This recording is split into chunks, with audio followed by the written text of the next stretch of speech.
Welcome to Coruzant Technologies, home of the Digital Executive Podcast. Welcome to the Digital Executive. Today's guest is Wendy O. Wendy O, a Los Angeles-based entrepreneur and crypto analyst, is the esteemed host and founder of The O Show, the world's premier female-led crypto YouTube program. Her show is renowned for its commitment to simplifying complex technical information for a global audience. Wendy O boasts an impressive portfolio of publications in top-tier media outlets, including The Wall Street Journal, Washington Post, NBC News, Forbes, Fox Business, CNBC, Time, Bloomberg, and many others. Additionally, she recently served as a judge on the groundbreaking Web3 television series Killer Whales, making a pioneering step in the realm of digital entertainment. Well, good afternoon, Wendy. Welcome to the show. Thank you so much for having me. I'm excited to chat and all that jazz. Yeah, no, I love to chat and I love jazz, so it's a good thing that we're on the podcast today. But seriously, we're going to jump in and talk to you a little about just a couple of questions, really. It's 5 questions that I generally ask, but I want to know a little bit more about you. I know quite a bit about you based on my research, but let's just jump in so we can get the audience to hear your story and your version of it. Wendy, you've got quite the career in healthcare as you started out in your career, marketing media, and now you're the founder of Crypto Wendy O Media and host of the O Show. Could you share with our audience the secret to your career success and what inspires you? So I didn't have a successful career in healthcare. I was a low-level healthcare worker because if you want to have a successful career in healthcare, you have to get like all these crazy degrees that don't even give you real life experience in the field. And that's very unfortunate because when you're dealing with the sector of healthcare, like I worked in HIV/AIDS, infectious disease. Unfortunately, my clients were probably for the most part not going to be healthy throughout their life. You actually need to have some sort of connection with your clients and you need to have an understanding of how severe this illness is. So a lot of the people from corporate had no idea, and they would push over the ideology of profit over people when they said it was people over profit. And the reason why is because they're obtaining government grants and different types of things, which I get. But at the same time, you do have some wiggle room to have that happen. So I did not have a successful career in healthcare by somebody who would look at my title or my salary. But I did impact people's life and I did help people and I did make them feel that they mattered. And to me, that was a successful career. But again, most people don't think that that is. Like even CNAs, pharmacy technicians, even people that are cleaning out the hospitals or stuff like that. Those are low-level jobs and those jobs don't really get a whole lot of EMTs also. They don't really get a whole lot of respect, but they do play and even customer service folks, people you talk over the phone in relation to your healthcare and whatnot. Those folks play an avid role and they play a supporting role so that the doctors and the nurses and the people really on the front lines can do their job successfully. But I won't get into that too much. So what I did is I ended up quitting my job in healthcare, partially because it was a 3 to 4 hour round trip commute. I had just had my daughter. There's no raises in healthcare unless you continue to get degrees. Like even the pharmacists I know, they're capped at 120, 150. And I know one girl, she left pharmacy school with $300,000 in debt. So I just thought I got to get out of this job. It's not paying a whole lot. They're not treating me nice. I'm not getting raises. It's just a little bit crazy here. I just had my daughter. So I told my husband at the time, I got to quit my job. I want to finish school because I had a small eBay business. I was in community college. So he says, okay, we can do it. I had saved a bunch of money up so we had a cushion. He quit his job like 2 months later to become an entrepreneur because his friend had talked him into it, but he decided not to listen to my advice on that, which was fine. And so I just bought a little bit of Bitcoin and crypto and Ethereum around that time because I kept hearing about it on libertarian radio. I didn't have any expectations for it. I just thought this will be cool because I'd walked into a TD Ameritrade or something like that. And I wanted to invest in stocks because it's like, what else can I do to help supplement my income while I'm going to school and being a stay-at-home mom to an awesome little girl. And that's when GoPro and everything was taking off. So I walked into a TD Ameritrade and they says, you need to give us $25,000 to open an account. And I said, what? I don't have $25,000. Most Americans don't have $25,000 laying around. So it's really upsetting to me. And I was like, okay, well, F them. And I kept hearing about Bitcoin on libertarian radio. I initially heard about it in like 2011, whatnot. And so I bought some and I started posting about it because I was getting excited because the price was so volatile back in 2017. I think our initial purchase was at 5,000 or 7,500, something like that. So I was posting on a private social media. My family friend saw, I says, you got to get on crypto Twitter. You can make a lot of money here. I says, whatever. Hated social media. I'm not a very public person. So eventually I joined crypto Twitter. I saw these cartoon avatars trading, making a lot of money. I was like, oh, if they could do it, I can. I got a math background. This is just like a bunch of lines on the chart. What is this geometry? I add a little bit of calculus in there, some moving averages, some dosage calculation. So I taught myself how to trade. I started posting content. I was like one of the few females there, and my account started growing. And I was like, oh, well, I want to meet more people in crypto. I love this stuff. This is cool. So then I started a YouTube channel to host my free in-person meetups, and that took off. And then I started getting sponsorship opportunities for folks to come on my channel. And I says, okay. And then it just transformed into me becoming the largest female creator in crypto and NFTs globally. I think our audience on all social media platforms is close to 850,000.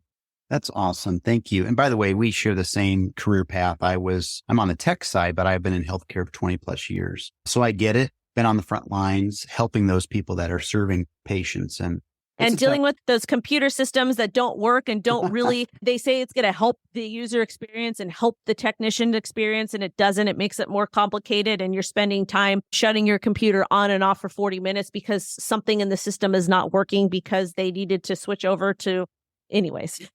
This is another podcast. I share the same sentiment around this because, again, at the end of the day, the government wants more data. And that's what we supported. We implemented these systems that obviously, and again, this is another day, another podcast, but yes, very frustrating. And I have a lot of physician colleague friends, and they are very frustrated at this point. But thank you for sharing that, Wendy. That's awesome. I appreciate your story. It's a success story. We feature a ton of entrepreneurs on the podcast. So thank you again. We're going to jump into the next question I have for you. Is you've done quite a bit, obviously, since 2017. You touched on that in the blockchain crypto space that we both enjoy. Our platform is actually duplicated out on the blockchain as well as part of our promotion of blockchain, our publication. So we're pretty proud about that. But can you tell us the moment you really had that epiphany to go all in on this? And I know it was about taking care of your daughter at the time, but what's the one persistent thing that keeps your enthusiasm around what you do? Well, the thing that it was that I knew that entrepreneurism was for me.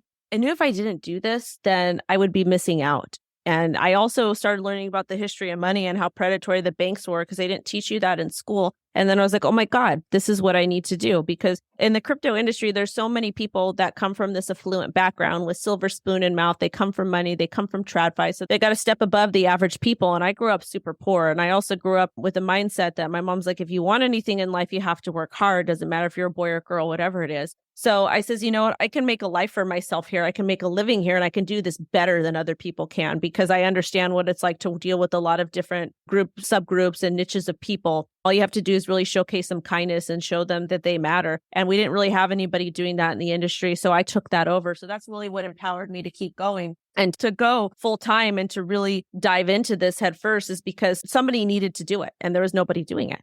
That's awesome. Love it. And again, I know this, I've done close to 750 podcasts now, and I can really tell the people that are passionate about what they do, and you're certainly one of them. So thanks again.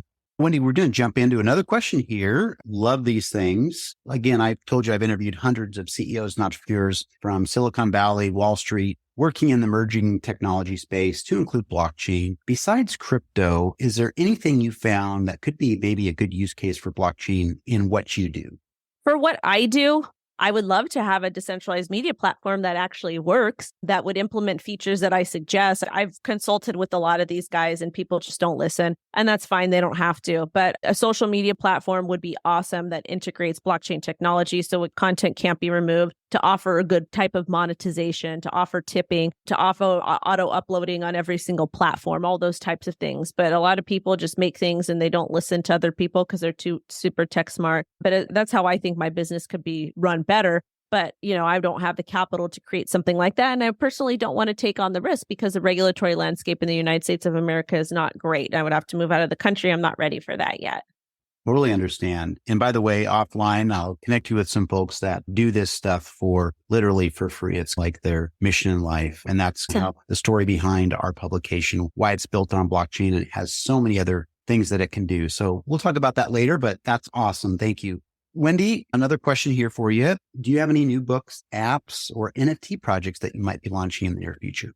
Nope, I don't launch any type. I have no interest in launching any type of projects. If I am going to do an NFT project, it would probably be with a company. I did one with Data Labs, and 100% of my profits that I earned went to support the Self-Care Lab, which is a boxing gym that utilizes boxing as a form of mental health therapy for inner city kids. And to me, it's martial arts is just such a great tool for people of all different walks of life. So I'm not going to probably launch anything myself. I am on Friend Tech, and eventually there's 3 books I would like to write, but I haven't started working. Well, I kind of started working on, but that's not going to be for a long time. Awesome. Thank you for sharing. I appreciate that. That gives our audience some insight. And last question of the day, Wendy, promise. We are a tech platform. I'm a technologist, technology executive, love tech, emerging tech. We want to ask you if you're leveraging any of that new and emerging technologies in your business. And if not, that's fine. Is there a particular cool tool or app that you found useful you might share with us today? Oh, yes. So the things that I find useful that I love is we're starting to use more AI to help with SEO, with title generation. And it's called, let me pull up what this little guy is, because I've been using him to help with my videos and stuff. I use vidIQ. We've been using that to help with SEO. I'm also so blessed that when I travel or go on work trips, I can do everything from my phone now. I don't have to carry around a laptop or even a mic, really. People will still watch my content. I have no idea why, but I really love the Face app. It is an AI filter, so it does smooth out the face and stuff. But again, people like to look at things that are more aesthetically pleasing. So we do use that in our thumbnails. I love Video Cam Plus. It's a great tool for an iPhone that allows you to turn your phone horizontal to upload to YouTube. And I love CapCut because it has captions and you can do some really cool tools with it. And the reason why I like to use, or not captions, excuse me. Well, captions are great too, but it has a teleprompter. So I'm actually looking in the camera when I talk. And sometimes I do script out some of my content because I do have ADD and I'm like all over the place. And sometimes I get off topic, so that sometimes I'll put bullet points or do that type of stuff when I'm not feeling super well so I can stay on topic. But other than that, those are just really, really great tools that I've used to become a content creator. That's just really changed the game. I'm trying to see what else I got on here. Splice is cool, but not as good as CapCut. And yeah, that's pretty much what I'm using these days. That's awesome. And you probably noticed over just the last 6 months, 12 months with conversational generative AI, right? You can do so much more. And the apps that have just come out, it's incredible what they're doing. And now they're actually leapfrogging. Really, really cool. But again, love technology. We talk about it a lot here on this podcast. And Wendy, I just want to say it was such a pleasure to meet you and have you on the show. And I really look forward to speaking with you real soon. Awesome. Thank you so much for having me, Brian, and shout out to your community. And thank you. Bye for now.